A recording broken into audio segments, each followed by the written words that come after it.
सोचो, एक ऐसी सिविलाइजेशन जो दुनिया की सबसे उन्नत और एडवांस सिविलाइजेशंस में गिनी जाती थी। एक ऐसी सभ्यता जो लिखने, पढ़ने और एक सिस्टमेटिक शहर बनाने की कला में माहिर थी। और एक ऐसी सभ्यता जो modern drainage system, well planned cities और ट्रेड नेटवर्क्स के लिए फेमस थी। लेकिन एक दिन ये सिविलाइजेशन अचानक से गायब हो गई। कोई जंग का सबूत नहीं, कोई बीमारी का प्रमाण नहीं और ना ही कोई नेचुरल डिजास्टर का क्लियर प्रूफ। तो फिर इंडस वैली सिविलाइजेशन कहाँ गई? क्या कोई नेचुरल डिजास्टर आया? क्या किसी दुश्मन ने हमला किया या कुछ और ही छुपा हुआ है? आज हम इंडस वैली सिविलाइजेशन के अनसॉल्व मिस्ट्री को एक्सप्लोर करेंगे। तो बने रहिए हमारे साथ आखिर तक, क्योंकि जो सच आप सुनने वाले हैं वो आपके होश उड़ा देगा। इंडस वैली सिविलाइजेशन, जिसे हम हड़प्पा सिविलाइजेशन भी कहते हैं, तकरीबन 3300 BC से 1300 BC तक फैली हुई थी। ये सिविलाइजेशन प्रेजेंट डे के पाकिस्तान, इंडिया और अफगानिस्तान के कुछ हिस्सों तक एक्सटेंड करती थी। सबसे बड़ी बात ये थी कि ये दुनिया की सबसे एडवांस सिविलाइजेशंस में से एक थी। उनके घर एकदम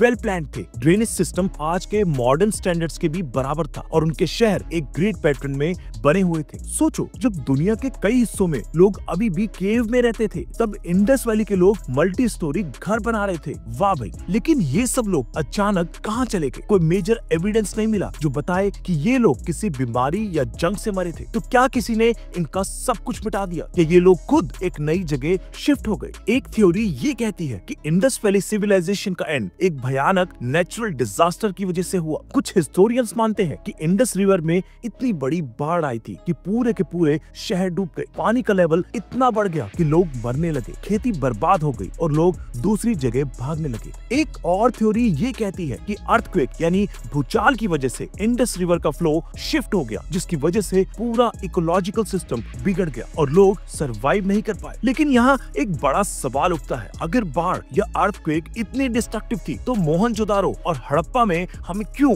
ज्यादा तबाही का प्रूफ नहीं मिला? ये बात इस थ्योरी को थोड़ा वीक बनाती है। तो फिर क्या कोई और वजह थी? एक और थ्योरी जो सबसे ज्यादा कंट्रोवर्शियल है वो ये कहती है कि इंडस वैली सिविलाइजेशन पर आर्यंस ने अटैक किया था। कुछ हिस्टोरियंस का मानना है कि आर्यंस, जो कि सेंट्रल एशिया से आए थे, उन्होंने इंडस वैली सिविलाइजेशन के लोगों पर आक्रमण किया और उन्हें या तो मार दिया या भगा दिया। ऋग्वेद में लिखा गया है कि आर्यंस हॉर्सेस और वेपन्स यूज करते थे जो इंडस वैली के लोगों के पास नहीं थे। तो कहीं ऐसा तो नहीं कि आर्यंस ज्यादा शक्तिशाली साबित हुए और इंडस वैली सिविलाइजेशन को खत्म कर दिया? लेकिन यहाँ भी एक बड़ी गड़बड़ है। अगर कोई बैटल हुई होती तो वहाँ हथियार, लाशें और डिस्ट्रक्शन का प्रूफ मिलता, लेकिन ऐसा कुछ भी नहीं मिला। मोहनजोदारो और हड़प्पा के एक्सकवेशन में कोई बड़े युद्ध का सबूत नहीं मिला। तो क्या आर्यंस की इन्वेशन थ्योरी भी सिर्फ एक अफवाह है या ये सच में हुआ था? दोस्तों, अब तक जो थ्योरीज हमने डिस्कस की वो लॉजिकल लगती हैं, लेकिन एक और शॉकिंग थ्योरी ये कहती है कि इंडस वैली सिविलाइजेशन